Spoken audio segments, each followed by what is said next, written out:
Hey everyone, my name is Mike Henry, and this is my Procreate 4 demo for the piece I call The Rotten Slew. So, a lot of you have followed the Village Corrupted characters. This here is the way that I started to develop what the undead were going to look like in a Village Corrupted. So you can see here what I did was I included all of the old sketches that I've had from months ago that sort of went nowhere. There's a lot of there's a specific vibe I wanted out of the undead from this thing, and I felt I wasn't getting it really ever in any of these sketches.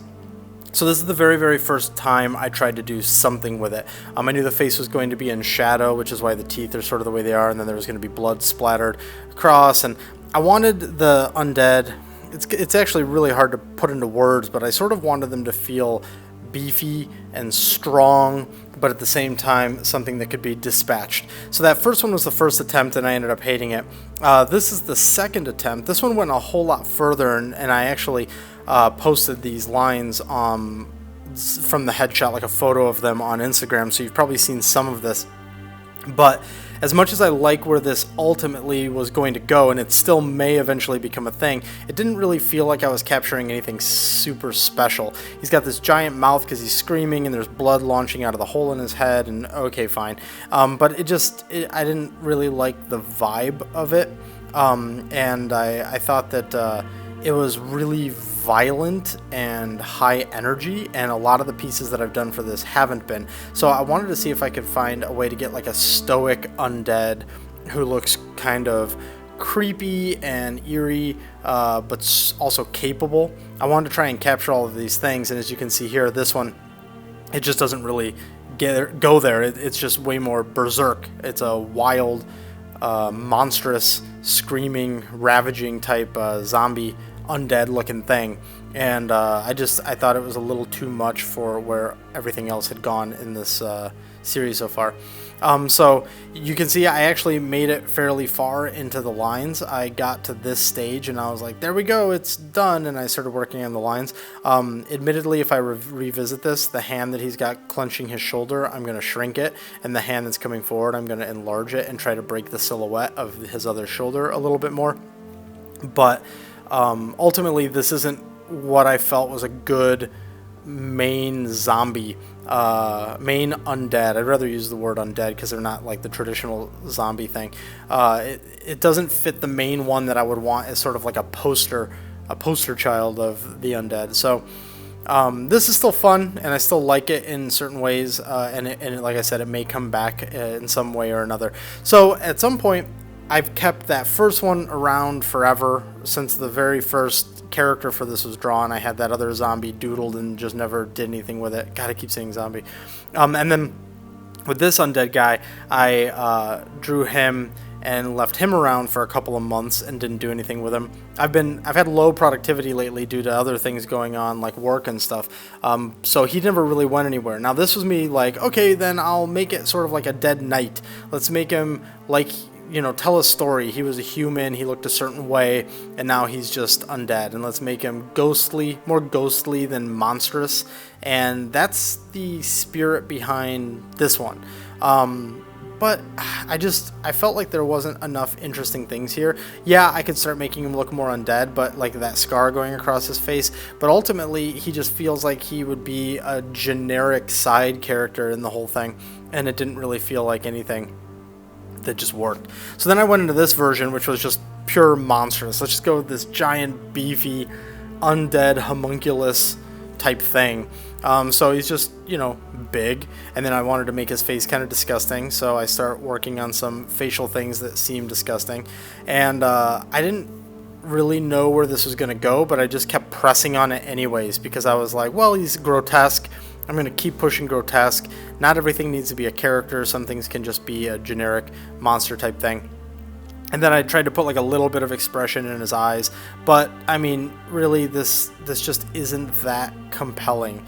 I would love it if I could get away with this not having sort of any characters that feel generic. And I just feel like this guy feels generic. He feels almost like a generic, whatever they're called from Fallout, the ogres or the whatever they're called. I can't remember the name of them in that, but those big guys that are all irradiated Ghouls. I think they're called ghouls, right? Anyways, you'll correct me in the comments, I have no doubt.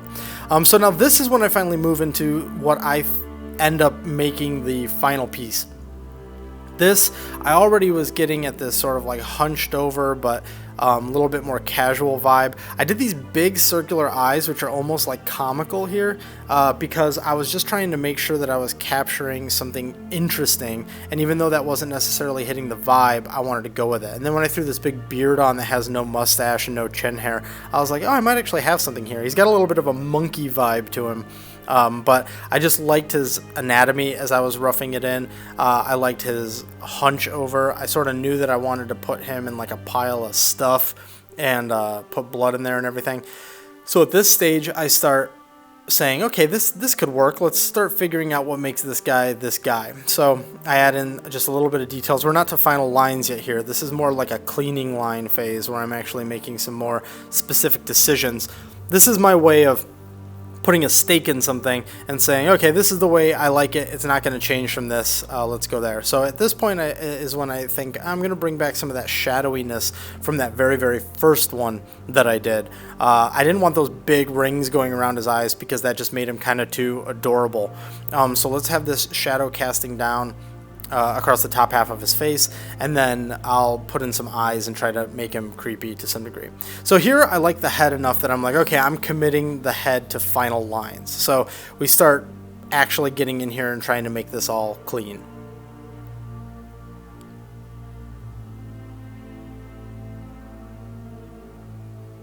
I liked the general shape. I thought that it had an interesting overall silhouette, and then sort of as an interior design element, the shape of his face I thought was cool and skeletal, and I liked the heavy jaw thing going on. I liked the no nose. So I felt like I was capturing enough things here that I would be happy if this guy was a prominently featured undead, part of the undead horde, so to speak. I felt like he actually could work for that. He might not be the most generic. He's got more character to him. He's got some more details that make him feel kind of unique. At least when you look at just the singular one, it makes him feel kind of unique. But maybe if he were in a group of them, he wouldn't seem so unique if I could find some other ways to make other ones look unique. The name that I went with for this sort of undead phenomenon, so to speak, is the Rotten Slew. I thought that felt kind of cool. Initially I wanted to just sort of call them something even shorter, like The Rot, but I did some light Googling and found that there's some IPs that use that, so I wanted to own it a little bit more. I know that that doesn't roll off the tongue super well, but I'm actually a big fan of things that aren't named in sort of a slick way. I sort of like it when the name of something feels a little heavy in the mouth. I feel like it's memorable. So that's what I went with. And the reason I called this piece The Rotten Slew is just because he's the first time any one of them has been visualized clearly. If you go all the way back to the very, very first A Village Corrupted piece, I have the Battler, and in the background in that village scene way in the distance, if you probably look at it when I like pan it or something in the YouTube video, you can see that there's a bunch of little silhouettes with red eyes sort of running around in the background. They did have red eyes in that, and they have red eyes also in the most recent one, but then this guy doesn't have red eyes. There's actually a reason for that, but I'm not going to go into any of that right now. I know I do that a lot, and then everyone's like, is there a reason? But like, there's a reason, but I just don't want to cover it quite yet. I'm still in the process of trying to position exactly what I want to do with all of this, so yeah, I'm going to stay quiet about it for now. So right here, what I really wanted to get was just this big, bushy, messy sort of beard, and then, as you can see in the rough sketch a minute ago, he has no armor, he has no details, he's got these big black lines that just sort of represent spikes that are going in him, spikes of some sort. Obviously, you could just assume that they're spears, but anyways, they're just black lines at this point, and I knew I was going to have to come in and answer that at some point.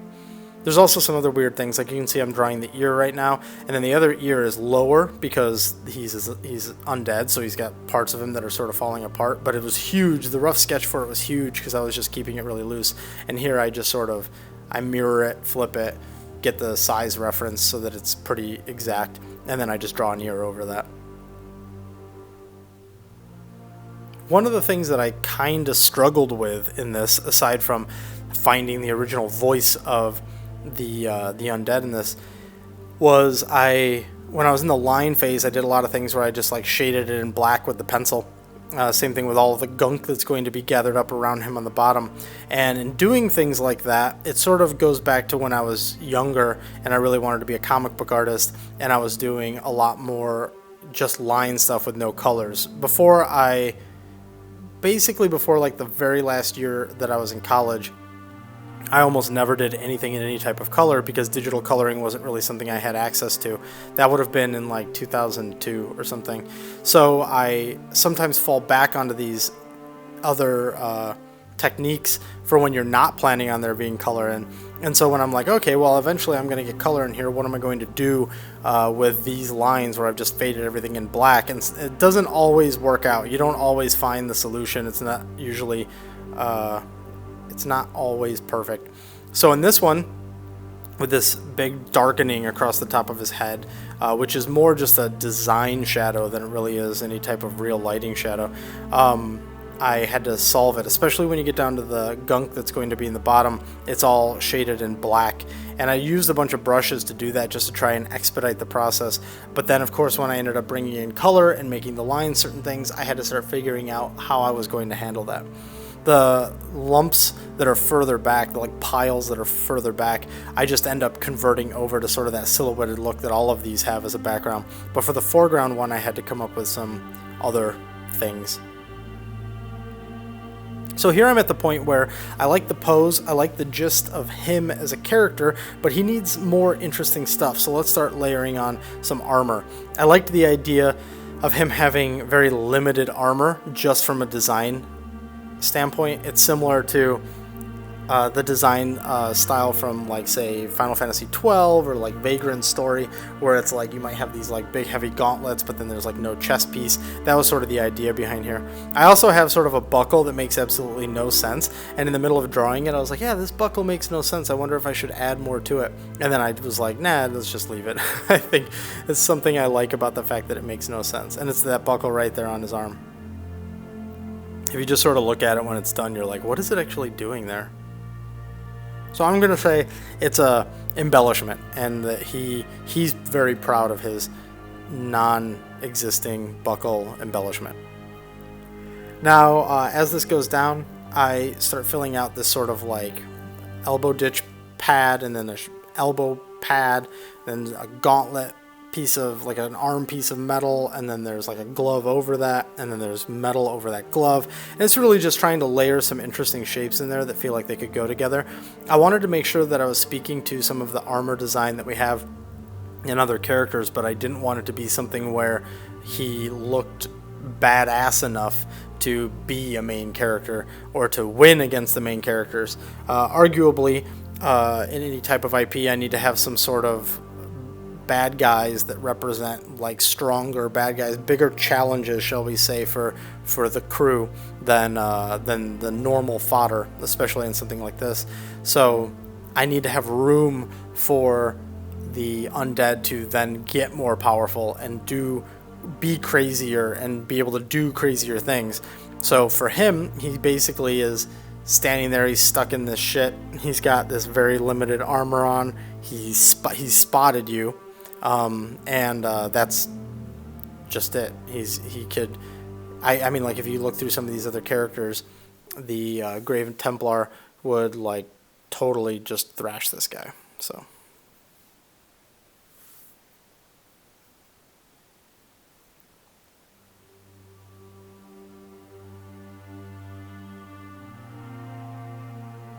I wanted to make sure that there were nicks and cuts in the armor, just to show that it's gotten a little shitty, but I didn't want to go too crazy with it, mostly because I wanted to just preserve the design and not make it wildly damaged.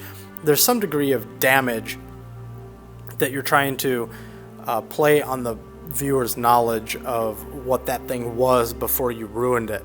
If you just sort of have some random piece of metal that's jutting out and it looks weird because it's all broken and shit, that's fine, and you might use that as some sort of a design element in some way, but if it doesn't look like a thing that's been damaged, there's little that the viewer can sort of hang their hat on to understand what's actually happened there. So with his armor in general, I wanted to keep it fairly unmessed with.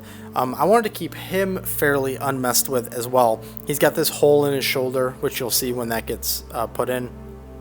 But he doesn't go much further than that. Another artist named Matt Miller, who goes by Grizzly_Miller on Instagram, he did his take on what an undead might look like in this world. I encourage you to go check that out. In his version, he had like the ribs exposed, and I think that that's a super cool thing to do. I just didn't want to do that here because I was trying to establish that they are super solid, I guess, and that the highly decayed ones are few and far between. But you know, there'll definitely be ones down the line that maybe have like a whole arm sheared off and just like some sharp bones sticking out or something. By the way, a second ago you may have seen me write like fuck at the top. That's because at this point I realized that I had hastily merged my rough lines with my clean lines, and I had to go in and quickly erase away all of the clean lines. It was just one of those things. I remember super clearly doing it. I remember merging everything together and thinking to myself, oh, that seemed like maybe I merged something I shouldn't have in there. Nah, I'm a professional. I'm sure I didn't screw it up that bad. And I realized what I had done. So again, that's the positives and the negatives of working on the iPad Pro in Procreate and being wherever I want to be when I work. Is sometimes I get a little distracted and I'm not quite as focused when I'm doing something like that. So at this point we're working our way down. There's sort of a lot that goes into getting all of this armor right and getting it clean, and especially since I had to go in and erase away stuff. So soon we'll wrap up that arm, and then comes sort of like the bigger solve. I mean, just having this big arm going across with armor on it, that's not really that hard to do. And by hard, I mean there's not a lot of things I'm trying to figure out there. The harder thing to figure out here is going to be his anatomy of his upper chest rolling into his lower torso, and then having these spears going through him, as well as trying to figure out how his legs and stuff reconcile with all of the muck that's at the bottom. So I wasn't so much stalling, but I was looking for the right time when I'd be able to focus on it. Let's put it that way. So I just sort of wrapped up this arm when I could get the spare 5 minutes here or there, and then from there it goes into, okay, let's get serious. I need to block out some time and actually figure out this body.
So now I'm putting his pectorals in, and his beard's finished, and I'm saying, all right, let's finish off this shirt and sort of get this distant shoulder, because I kind of know where all that's going to land. And then everything that happens underneath there, got to figure it out. So I eventually put some ripped cloth that's kind of hanging down, and then you're going to see in a minute we'll jump in for a zoom in so that I can actually figure out his abdominal muscles and how they're going to curl in this posture.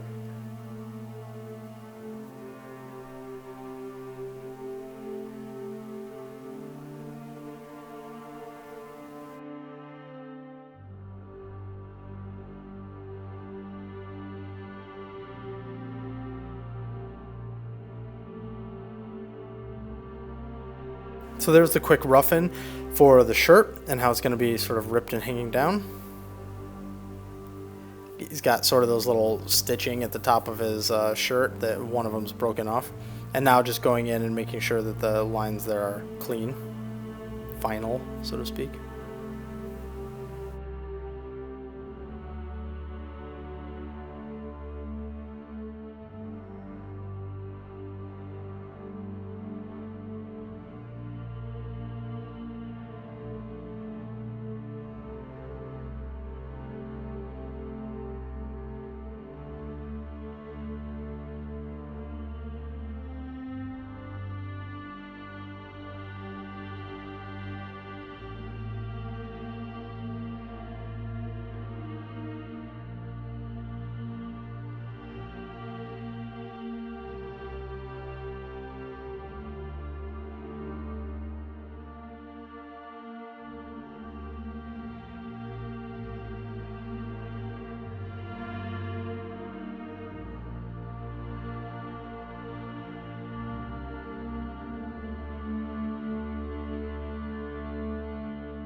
So we get some of the shirt finished up there, the chest anatomy underneath there all done so that there's no holes there. And now we're trying to figure out the legs. So I sort of put in these really rough lines for like, yeah, the gunk goes there and his leg goes here, his crotch is right there. And you can sort of roughly see where all that would be. He's kind of leaning in the gunk. It's sort of supporting him while at the same time holding him there. And so now I'm just very crudely going through and saying like, okay, yeah, top of the pants, belt buckle looks like this. I don't want to make any of these elements too fancy because pants in some ways are like the last thing that gets fancy on a character. That's just at least my own design aesthetic. It's like face and then like hands, shoulders, chest, lower legs, and then like the thighs are sort of the last thing that get all fancied up unless you're the type that's into those like really fancy jeans that are all like bedazzled on the back and stuff. But with this, not only do I usually keep that the last thing that gets embellished, but when a character like this is just some undead guy and he's really low on the totem pole, he's going to need the most basic belt and the most basic pants possible. And that's what we got going on here. Just out of the box belt buckle, out of the box pants.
Now, just to try and fill all of this in really quick, I used one of the brushes. I honestly don't remember which brush it is, but it's one of the standard Procreate brushes that's just sort of messy.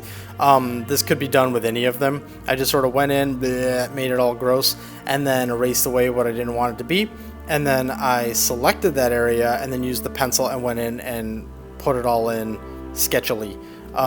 That way it felt like it was still hand-drawn, but I could use it as a trap and just sort of speed up that whole process. Same thing happened with the background pieces there, you can see. Went in with that first brush and just sort of blocked it out, used it as a selection, and then sketched it in with a pencil.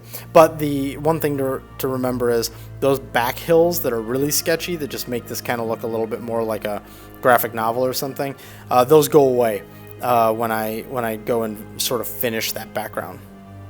Okay, now we're finally taking the pants that were drawn, the upper body and arm that was drawn, and we're sticking them together by filling in those abs. So I quickly pencil in the ripped shirt, then pencil in the abs in perspective to try and really nail that curl that's going on there, and then just go in and bang out the tighter lines. Add his belly button. And I wanted to hint that he's like, you know, that little hip bone that's right there by his left bicep, but I mean, that's not a lot of space to really communicate that, but I don't know, I just felt like it was important. Now I just threw the little hole on his shoulder there, and then we'll pull out and finish up the arm.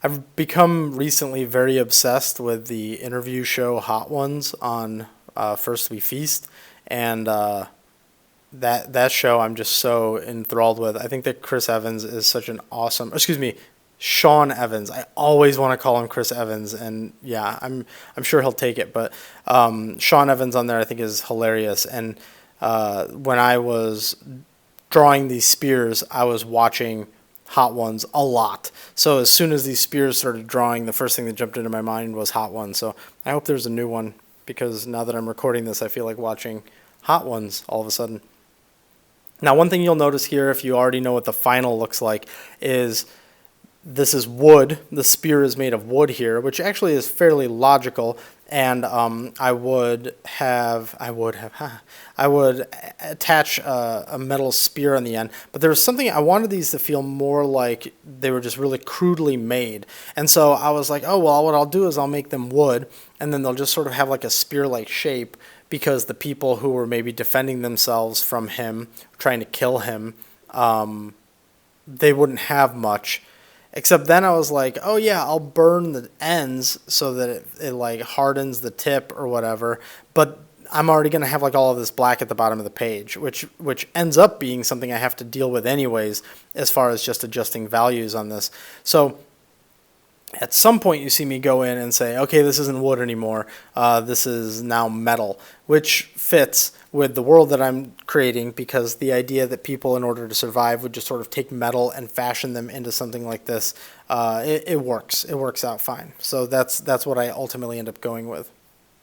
Now, I mentioned that the spears, I needed to balance their values. So that's something with all of these that's very, very challenging, because I'm not rendering anything and giving it a lot of depth. Everything is super flat in all of these pieces. Everything from the staging to the composition to the the way that I'm actually treating it as far as not giving it shadows or depth of actual form. So me trying to find ways to make sure everything is readable and clear is really, it gets really challenging. So with this one where there's a lot of shit going on, you've got these crisscrossing and the spears and all that stuff, I found that balancing its values was fairly challenging. One of the previous pieces, not the last character I did, but I believe it was the one before that. Yeah, it was the one before that. It was the Disciple. Was also very hard to balance because there was just a lot going on there. So what I'm doing here, just so I can get the spears, the relative size, is I'm duplicating that first spear, getting into the position that I want it to be so I have the relative size, and then just drawing a new spear on top of it.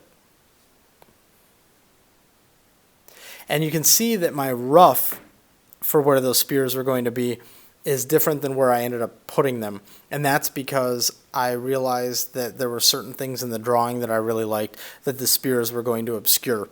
And so I wanted to reposition the spears so that they didn't obscure that. Another thing I want to note, you'll see that, especially in these pieces, I go with this sort of angular style. There's a lot of hard turns. It's not very soft looking, but on these bandages that are sort of blowing in the wind, they're super soft. They're just like all curly and nice and smooth looking. That was me not paying attention to what I'm doing and starting to just do it without really thinking about it. You'll see I actually go in and I change those to being more angular because the style for them just wasn't really fitting the whole thing. So that was just a sense of me rushing into something and being a little bit lazy about it and then going, shit, I should really change that. And now we're just doing the last spear.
And it's on the last spear you can see that I realized that the bandages needed to be more, the wrappings I should say, needed to be more angular. You can see me putting them in there the right way to maintain a sort of consistent look here. And it's that causes me to then say like, wow, that third one is really different than the other two. And here I am going back in and adjusting that.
And now we start coloring. What color is a zombie? It's the age-old question.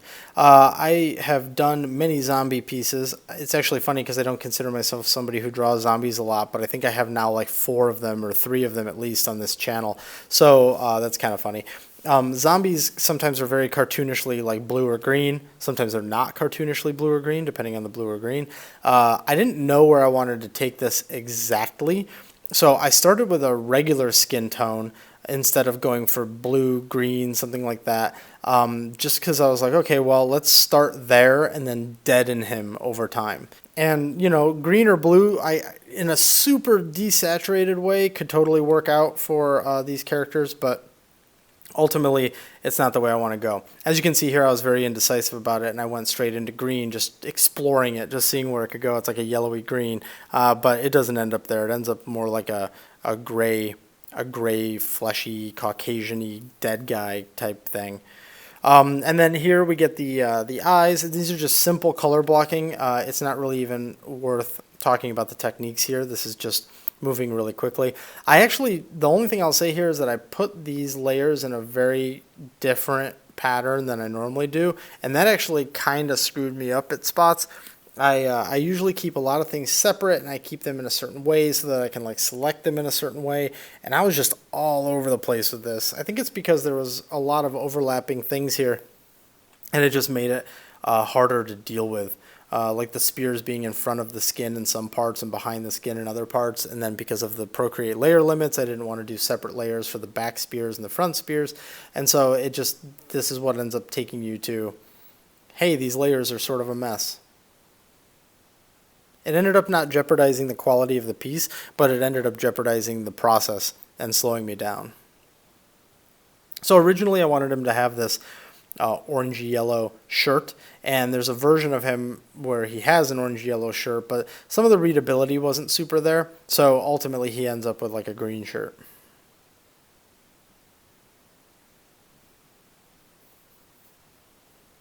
So here we're still doing just the usual flatting stuff. Since this is like the last of many of these, the techniques here are not very special. It's more just trying to maintain consistency with all of them. By the way, this is a good moment to point out that this is the last one of these I'll be doing for a while. I've sort of got all of the pieces I need to move forward with other aspects of it, and I think the channel could use maybe some more rendered stuff in the near future, and maybe like a big tips and tricks series, which I may do very soon. So if that's something that you'd like to see, definitely let me know. So here what I'm doing on this flats pass is what always happens, which is just, these are all just desires. It's just like it'd be dope to get this orangey armor, this like terracotta armor. It'd be cool to get a yellow shirt. It'd be cool to get dead skin, all those types of things. And then once everything is flatted, although I will sometimes start adjusting things in the process, but once everything's flatted, it's like, okay, now let's start tweaking all of these to make sure that they can be harmonious. One thing that I knew I wanted from the beginning too was to have tons of blood in his mouth and just raining down on his beard, but I wanted it to be kind of dried, not like it was super fresh, but that it was just a little fresh. And then I wanted the blood that's on his spears to be super dried and dark and old looking. That said though, once I put all of this blood in, which I think looks fine, it just looked like it was too much and it was obscuring a lot of what was going on with the character, so I ended up bringing that all back by erasing away some. So there you go, you can see the blood. The way I do the blood is with just whatever messy brush I feel like at the time, but then I go through with an eraser and I start erasing away and I smear it in spots and I start trying to find ways to make it look like the blood happened and then got disrupted after the fact. So that's just really how some of the details of that go.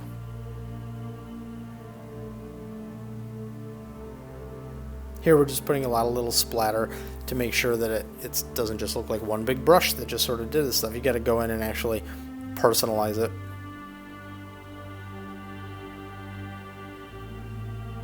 And now here I'm going in and putting the blood on the spears, which I'm then going to switch to like a multiply and reduce the opacity, get it really dark there.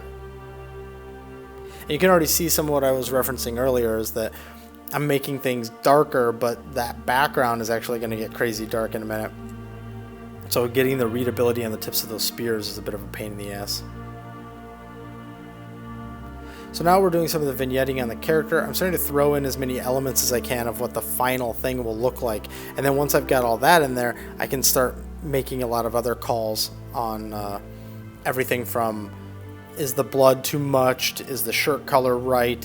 Is the darkness that's around his gauntlet okay? Can you still see the gauntlet enough for it to make sense? Yeah, so this is where the sort of like evaluation phase kicks in.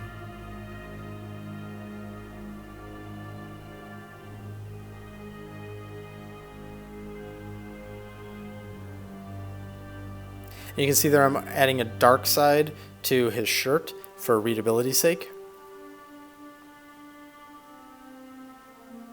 And then the dark side to the armor for readability's sake. And then I toy with some like patina type stuff, but I was being really lazy about it, and so it just sort of comes out in this damaged look. It's not as good as it could be. So now I need to start giving him a background. So I want this house to be sort of at the top of this like hill. That's why it shrinks a couple of times to really capture that. I get some of the details in on his shoulder wound, and then making sure that these background layers all are cleaned up. Adding in like little details and just making sure that nothing's too fat, nothing's too brush looking, and that I start making it look more deliberate in there. I can't remember in this replay how fast it goes, but the end of this is probably going to go super fast because I made tons of little adjustments. So I can already sort of see on the timeline as I'm talking, we're getting close to a bunch of thumbnails. So just keep your eyes peeled, because after I finish up this background here, you're going to see a ton of values adjusting. So I add in some of that smoke and stuff, and then change the value of the shirt a few times, change some of the blood that's going on there.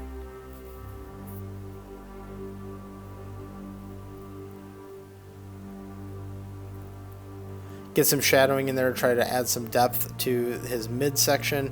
Do some coloring and some overall vignetting. There the shirt changed green. Add some more spots on his skin just to try and get him a little bit more dead looking.